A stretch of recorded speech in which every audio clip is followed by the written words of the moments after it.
अब है, पहले हमने कर लिए इसके लघु प्रश्न उत्तर, ठीक है। वर्षा बीज में क्या संबंध है? वर्षा के बिना बीज अंकुरित नहीं हो सकता। लेखक ने अंकुर की तुलना किससे की है?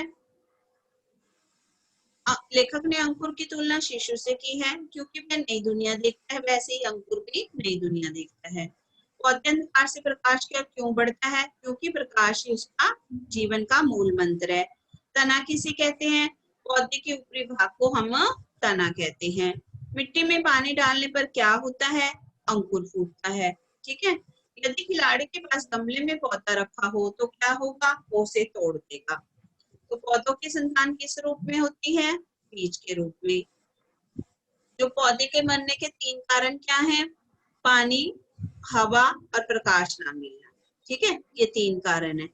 समझ आ गई? आप वर्ड्स मैंने बता दिया आपको कौन कौन सी आपने लिख के करने हैं। अंकुरित हो गया, वर्षा हो गया, तुलना, शिशु, दुनिया, और उसके बाद प्रकाश, मूल मंत्र, क्योंकि की स्पेलिंग नहीं आती, ऊपरी, और उसके बाद है अंकुर, फिर है पौधा, 2 मात्राएं आती है पौधा में, फिर उसके बाद है पानी, न में बड़ी की मात्रा आएगी प्रकाश। ओके, चलिए दीर्घ उत्तरात्मक प्रश्न देखते हैं। अब दीर्घ उत्तरात्मक का पहला देखते हैं। गमले को कुछ दिन औंधा लटकाने के बाद लेखक ने क्या देखा?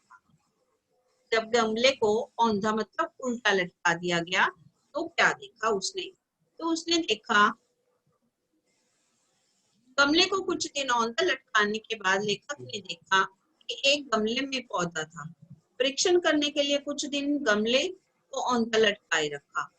पौधे का सिर नीचे की तरफ लटका और जड़ क्या थी? ऊपर की ओर थी। जब हम गमला लेते हैं उसको उल्टा करते हैं, ठीक है, उल्टा करके जब हम उसको रखते हैं तो क्या हो जाएगा? जो है सिर उसका नीचे हो जाएगा और जो उसकी जड़ है वो ऊपर की ओर हो जाएगी। अंडरस्टूड है? किसी चीज को उल्टा करेंगे तो डायरेक्शन भी चेंज हो जाती है। तो क्या होता है, 2-1 दिन बाद क्या देखता हूँ, जैसे पौधे को भी सब भेद मालूम हो गया, उसकी सब पत्तियां और डालियां टेढ़ी होकर ऊपर हो गई और जड़ घूमकर नीचे की ओर लौट गई, ठीक है। तो यही होगा ना, जो जड़ कहाँ जाएगी? जब जिस तरफ सूर्य का प्रकाश होगा, जड़ हमें जो है और क्या हो जाएगी? जड़ नीचे हो जाएगी और पेड़ और उसकी पत्तियां और डालियां क्या हो जाएंगी? ऊपर की ओर उठ जाएंगी, ठीक है। तो अब आपको समझ आ रही है ना? लिखने में भी याद करने में भी आसानी हो जाएगी जब हम डिस्कस करेंगे, ठीक है। लेकिन उसके लिए चैप्टर पढ़ना जरूरी है, चैप्टर आपने ध्यान से पढ़ना है, ओके। फिर है दूसरा प्रश्न, पेड़ पौधे किस प्रकार अपना भोजन करते हैं? पेड़ पौधे कैसे भोजन करते हैं अपना, उसको देखते हैं कि हम जिस तरह भोजन करते हैं पेड़ पौधे भी उसी तरह भोजन करते हैं।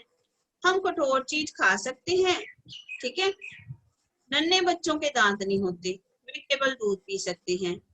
पेड़ पौधों के भी दांत नहीं होते, वे भी केवल तरल द्रव्य या वायु से भोजन ग्रहण करते हैं, ठीक है। किस किस से करते हैं? तरल द्रव्य, जो द्रव्य होते हैं लिक्विड होते हैं उनसे, और वायु से भोजन ग्रहण करते हैं। पेड़ पौधे जड़ के द्वारा माटी से रसपान करते हैं। किससे रसपान करते हैं? मिट्टी से, ठीक है। तो वो किससे रसपान करते हैं? पेड़ पौधे जड़ के द्वारा मिट्टी से रसपान करते हैं। क्योंकि शिशु की तरह होते हैं, उन बच्चों के दांत नहीं होते, तो उसी तरह से पेड़ पौधों के दांत नहीं होते। हम तो कठोर, बड़े लोग तो कठोर चीज खा सकते हैं, लेकिन जो पेड़ पौधे हैं वो कठोर चीज नहीं खा सकते, ठीक है, वो सिर्फ लिक्विड ले सकते हैं। हाँ जी पारस, कुछ कहना है आपको? ये क्या कर रहे हो पारस?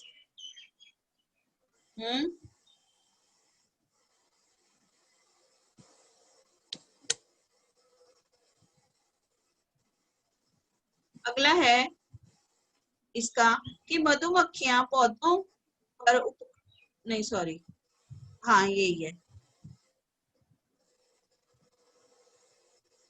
अगली एक मिनट, दूसरा क्वेश्चन कर लिया ना हमने, 2 हो गए।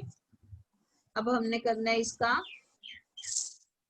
भोजन ग्रहण करने में पत्ते पेड़ की किस प्रकार सहायता करते हैं? थर्ड प्रश्न करना है हमने, है ना। एक मिनट, हाँ नीचे, जो भोजन ग्रहण करने में पत्ते पेड़ की किस तरह सहायता करते हैं। पेड़ के पत्ते हवा से आहार ग्रहण करते हैं, ठीक है। तो हमें अनगिनत होंठ देखे जा सकते हैं, पत्तों के अंदर ना छोटी छोटी गलियां होती हैं, छोटे छोटे होल होते हैं, तो वहां से वो जो है भोजन ग्रहण करती हैं। जब आहार करने की जरूरत ना हो तो वो अपनी होंठ को बंद कर लेती हैं, ठीक है।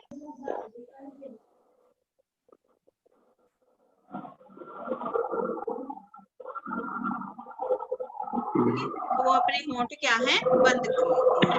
इस तरह वो जो है पत्ते पेड़ की जो है भोजन करने में सहायता करती हैं। वो कहाँ से करती हैं, पत्तों के अंदर छोटे छोटे छेद होते हैं, उन्हीं छेदों से वो क्या करते हैं, जो है भोजन ग्रहण करते हैं। जब उनको आहार की जरूरत नहीं होती तो वो अपनी होंठ को बंद कर लेते हैं, ठीक है। तो अब बेटे आपको समझ आ गए, आप ये 4 क्वेश्चन हो गए हैं हमारे।